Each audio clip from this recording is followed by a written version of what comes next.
One question that comes up all the time when folks are learning how to sketchnote is, should I sketchnote on paper or should I do it digitally? Now, I'm going to break down some pros and cons of both so that you can pick the option that works best for you.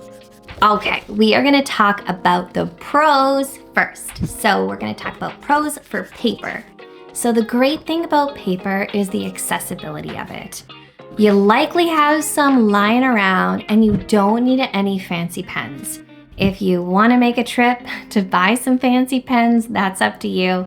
But you can literally get started with a plain piece of paper or a scrap paper and something to write with. So I really love the accessibility that anybody can get started because you already own the materials that you have lying around. Another thing that's really beautiful about it is that it's very tactile. You know, I almost feel like writing things down is like an act of rebellion these days in this world of technology.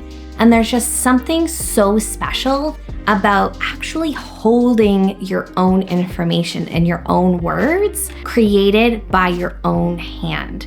So some people really prefer the tactileness that paper provides. And overall, there's just a very low barrier to entry because people have it lying around. If you are sharing it, you don't have that extra step of having to email it or to send it over digitally some way. You can literally just show it to them. It's pretty easy. And if someone was to engage with it or they wanted to add something to it, it's a very quick way to do that without having to figure out how to draw digitally on a surface. Like, you can literally just, anybody can come up and add to it if it's something that you're using to collaborate with. All right, so we're gonna talk about the pros of digital. So I think one of the main things that people love about digital so much is the ability to make changes quickly and edits. A little bit more challenging on paper if you make a mistake, but the flexibility that you have to be able to just erase it or hit the back button to be able to draw something again that you didn't like, the flexibility that digital provides around that is just incredible. Also, with digital programs and digital tools, there's a lot to offer around them, including the use of pens, styles, and of course, color. So you will be limited in your color with paper because it will depend on what pens and markers that you have at your disposal, or you'll have to go and buy some, but you can use any color under the rainbow when it comes to digital, which is such a bonus. Now, if you're doing sketchnotes collaboratively, you might not be there yet, but if that is something that you might want to do in the future, it's very easy to be able to project large. So you can just plug in your tablet or your iPad and project it easily through a Zoom call or a TV or something in a room, which is really lovely.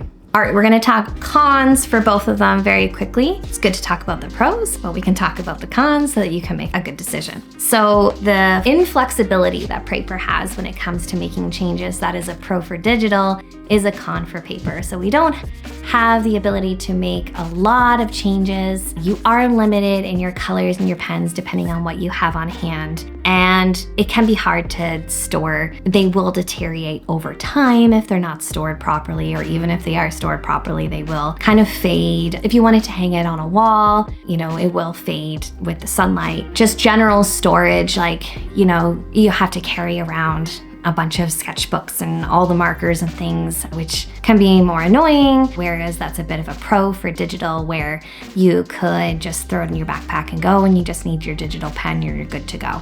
A con for digital, of course, is for paper, you just have it, but digital, you have to make sure that your iPad or your tablet is charged, your pen is charged, the tip isn't broken, in transit or what have you. So the inflexibility around that, where you might get into a situation where you can't use it for whatever reason because it's not charged, that's not really fun. Of course, there is a cost. That's probably one of the bigger cons for digital, is the cost. So unless it's something that you already own, then you're gonna have to go out and buy one, which they are not cheap by any means, depending on which one you buy. You might have to purchase a drawing program, but most drawing programs are very inexpensive, like $25, but that is still, it's another added cost to buying the actual tablet or iPad as well. And I would say one of the bigger cons for digital is there's actually quite a learning curve. So you can get like paper surface, like protector covers that make it feel a little bit more like paper, but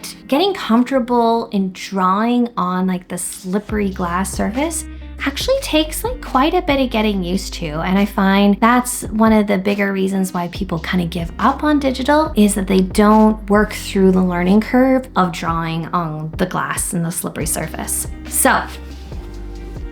I hope that is helpful to talk through the pros and cons of digital versus paper and whichever one is going to work best for you. You can feel free to comment below and let me know which one is your favorite. I will always be a paper girl at heart, but I do love the flexibility that digital provides. So I'm kind of split 50-50, I'm not gonna lie. I do love both of them for their pros and for the good things that are about them, but I'm about 50-50 myself. Don't forget, there's our Sketchnote School online worldwide sketchnoting community that you can join for free anytime. Hop in there and join the conversation.